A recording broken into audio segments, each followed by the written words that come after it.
mbokki Sénégal mbokki àddina mbokki département de Kër Massar maa ngi fii tey fi ñu tuddee décharge de Mbëbës mu nekk loo xamante ni mooy particularité département de Kër Massar bu bees fii boo fi duggee sa yaram day daw boo fi duggee da ngay sentir ni nous sommes laissés en rade boo fi duggee da ngay sentir ni nit ñi dañ ñu fàtt moo tax j'invite tous les jeunes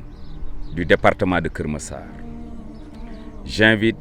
toute la population du département de Kër Massar ñu jël seeni responsabilité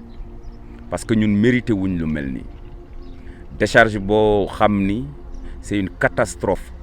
à travers le monde tey ñun mérité wuñ lu mel nii et fii boo fi duggee di nga sentir ni dafa am beneen Sénégal ndeke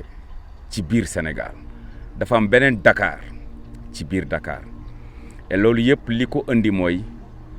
ñàkk jël say responsabilité ci yenn décideurs yi ci yenn dirigeants yi mu accumulé wu ba tey ñu am une catastrophe écologique de dimension mondiale tey fii moo nekkoon lac bi nga xamante ni moo dàq ci Afrique sous le régime du président Abdou Diouf ñu fexe ba lac boobu yàqu tey parce que ñi nga xamante ni ñoo ko defoon seeni doom ñu ngi tey ci gouvernement wu Macky Sall defoon lu doy waar muy benn conflit d'intérêt nekk ministre ba pare am nekk directeur société boo xamante ni yaa waroon transporter mbalit mi jox sa bopp marché bi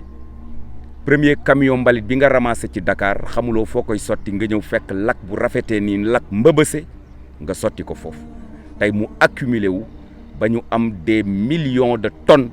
de déchets tey fii ma toog muy Mbëbës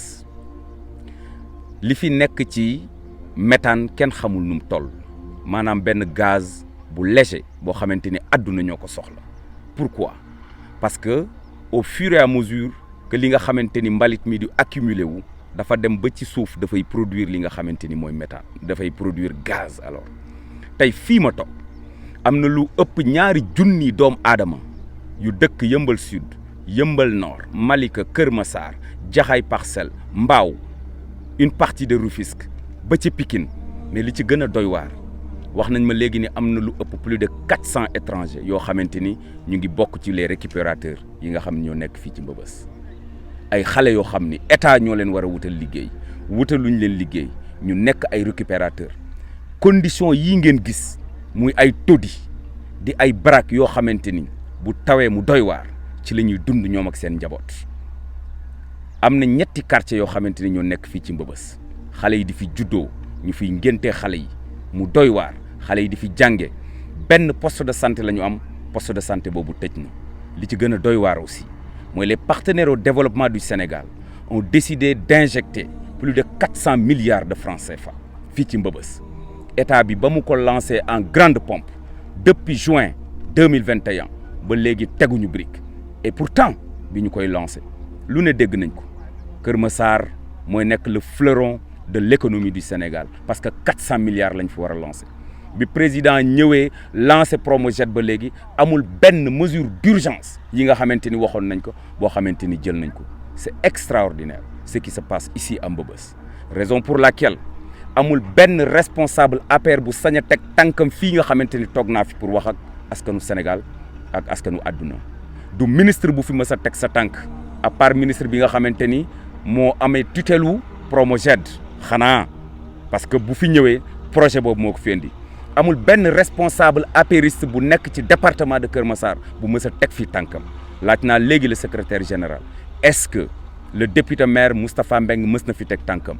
ñu ne ma nekk na maire depuis 2014 nekk député boobu ba léegi wàccagul musul teg tànkam fii le maire Talla Gadiaga bii nga xamante ni une partie de Rufisque ci moom la bokk musul teg tànkam fii alors ñun nag ñu nekk ay xale yoo xamante ni amuñu lu ñuy tiit parce que suñu département jaral nañu ko ñëw nañu fii parce que tout simplement lii waxoon naa leen depuis campagne bi commencé que dafay bokk ci sumay priorité une fois à l'Assemblée nationale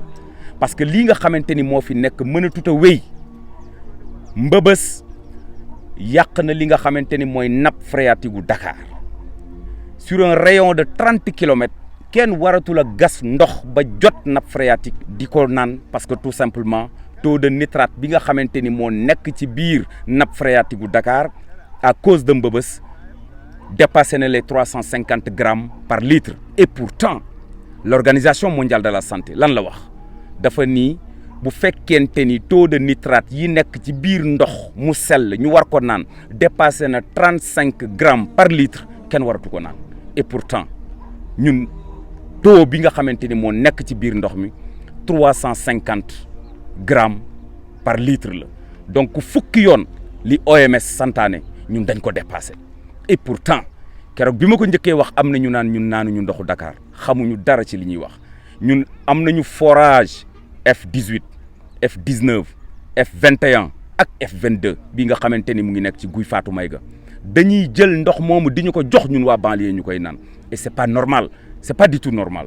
Alors par conséquent compte tenu de tous ces mots yi nga xamante ni moom laa wax foofu moi je m'engage en tant que député une fois à l'Assemblée nationale je vous ai toujours dit que ni un député mënul déplacer ay montagnes un député mënul tabax ay gratte-ciel un député mënul tabax ay pont un député mënul déplacer géej mais plaidoyer bi nga xamante ni moom la député war a def ca péncu ndaw réew ma mën na régler lu bëree bëri donc incha allah à l'Assemblée nationale Mbëbës dina bokk ci li nga xamante ni mooy sama priorité su fekkente ni du nekk sama priorité numéro 1 ñi nga xamante ni ñoo fi nekk tey ñàkk liggéey tax ñu dëkk fi état bi war na jël ay mesures ci ñoom lii nga xamante ni aussi mooy déchets yi ñu fiy sotti état bi war na jël ay mesures ci loolu sunu atmosphère bi nga xamante ni Mbëbës yàq na ko parce que dañuy jékki-jékki rek mbalit mi tàkk état bi war na jël ay mesures ci loolu 400 milliards yi nga xamante ni les partenaires au développement war nañu ko dugal fii aussi war nañu xool ba balaa jariñ kenn jariñ ñi nga xamante ni ñooy population Kër Massar bi nga xamante ni ñoom ñooy jànkoonteeg problème yi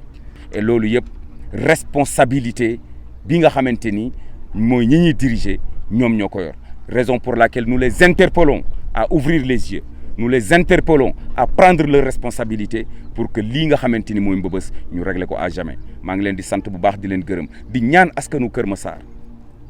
lii ma gis fii keneen ku ko gisoon tey doo jéem a voter li nga xamante ni mooy la coalition Benno Bokk Yaakaar parce que bi ma duggee fii ba léegi li may dégg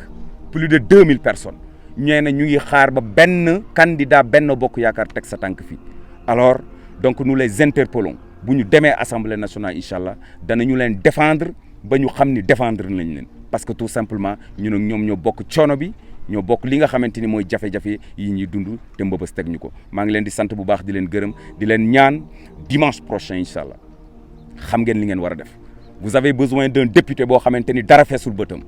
dara feesul sama bët su dara feesoon sama bët du ma mën a ñëw toog fii ci mbalit mi di interpeller li nga xamante ni mooy l'état du Sénégal et les partenaires au développement incha allah fa ñu war a yegge problème yi danañ ko fa yegge et demander nit ñi ñu choisir la liste Yewwi Askan Wi pour ngeen am député bu am fulla am fayda mën a teg li nga xamante ni mooy le problème de Mbëbës sur la table de l'Assemblée nationale imposer le gouvernement pour ñu jël ci mesure idoines yi nga xamante ni moom moo ci war maa ngi leen di sant bu baax a baax di leen gërëm jërë ngeen jëf